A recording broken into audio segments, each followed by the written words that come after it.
দেখেন না কোন জায়গায় ফিট করছে, জিব্বাটা কোন জায়গায় ফিট করছে।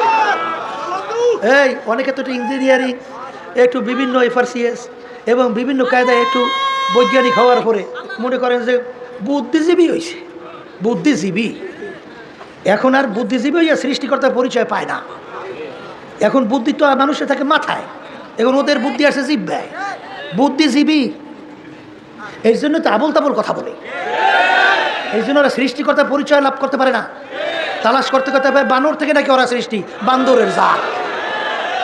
তাই মাথায় বুদ্ধি থাকলে কেউ বান্দরের জাত কয়? তাহলে বুদ্ধি আসছে কোথায়? জিব্বাই আসছে। ওরে বুদ্ধিজীবী, চুল নাই, বইয়ে বইয়ে নামাজ নাই, রোজা নাই, সৃষ্টিকর্তার পরিচয়ে বুদ্ধিজীবী হয়েছে। সবচেয়ে বড় খবিস হয়েছে বুদ্ধিজীবী। কথা ঠিক না? ঠিক। এই বুদ্ধিজীবীর একটু ইংরেজি বাংলা বই দিয়ে বিভিন্ন কায়দা কায়দা আবিষ্কার করে বুদ্ধিজীবী হয়েছে। কিন্তু তুমি কি একদিনও চিন্তা করছো